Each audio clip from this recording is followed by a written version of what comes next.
So, hello guys, welcome back to my YouTube channel. My name is Paul Matibag and we are here now to answer all the activity in chapter 4. So, let's begin. The chapter 4 activity. The first activity is activity physical layer terminology.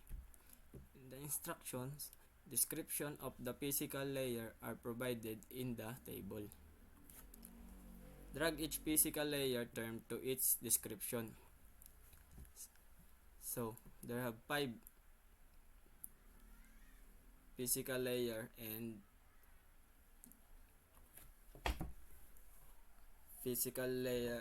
description of the physical layer.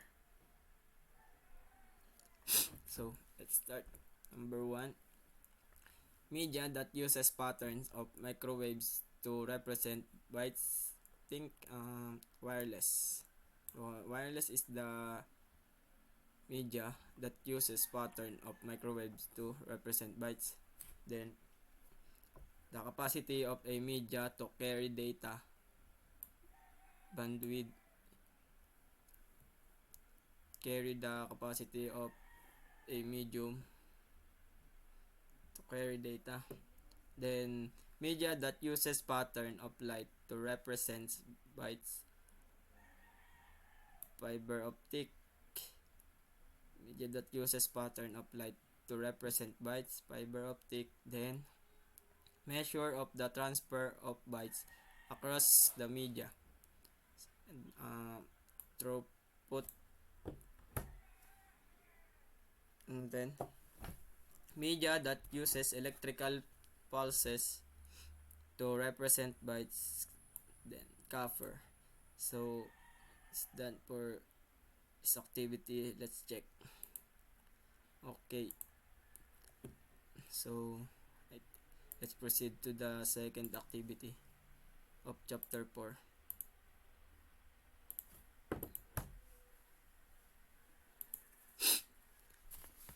So in second activity in chapter 4 is activity copper media characteristic. In the instruction, UTP, STP, and coaxial copper media characteristic are provided in the table. Click the appropriate field to match the characteristic to the media type. So they have a UTP, STP, and coaxial. UTP or unshielded twisted pair cabling is the most common networking media. STP is shielded twisted pair, provides better noise protection than UTP cabling, and the coaxial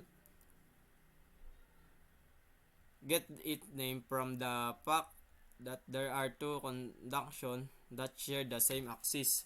So number one attaches antennas to wireless devices, can be bundled with fiber optic cabling for two-way data transmission. I think this is coaxial. Counter EMI and RFI by using shielding techniques and special connectors.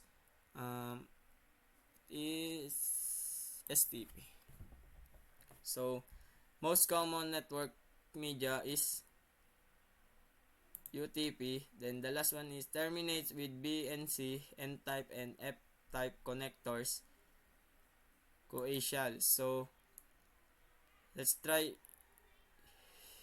to check answer. Okay, it's correct. Then, let's proceed to the next activity in chapter 4. The next activity in chapter 4 is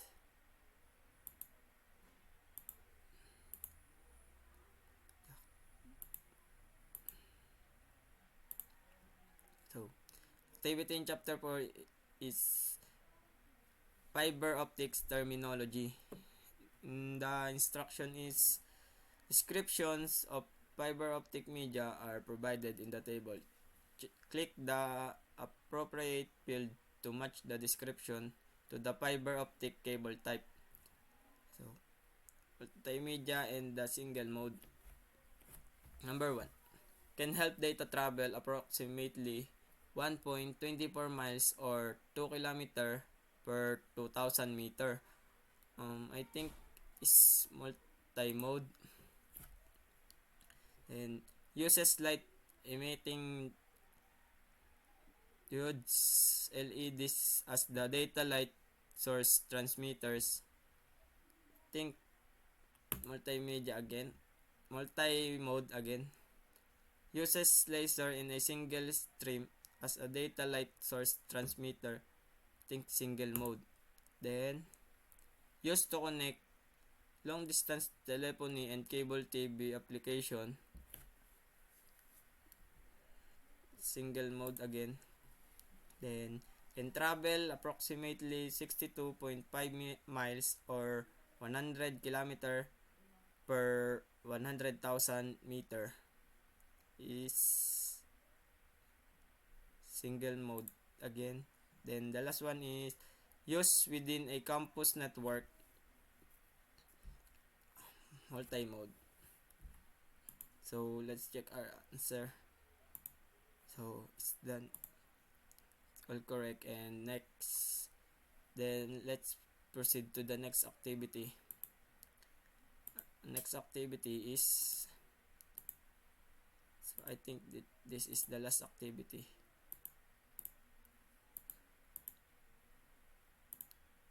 Where's the last activity?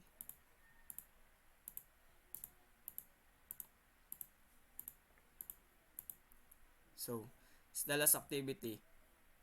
Activity part 1. Generic frame field. Instruction: drag the generic frame field to its correct location on the diagram. So the first is header, then packet or data, then trailer. Then to frame start, addressing, control,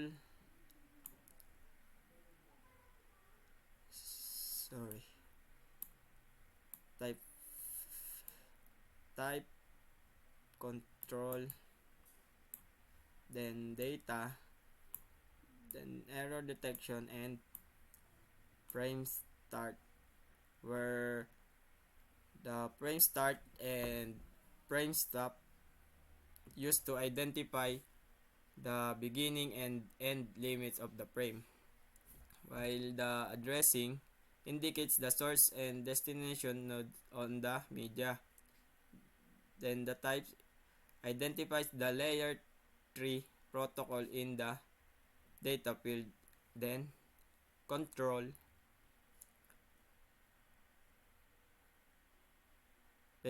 identifies special flow control services such as quality of service.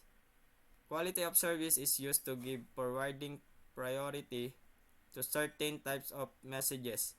Data link frame carrying voice over IP packet normally receive priority because they are sensitive to delay. Then data contains the frame payload, packet header, segment header, and the data. Then error detection. These frame fields are used for error detection and are included after the data to form the trailer. So it's under the trailer. Then let's check the answer is correct. So okay, it's correct. Then think so. Another or so this is the all the chapter all the activity in chapter 4. So thank you for watching and bye bye.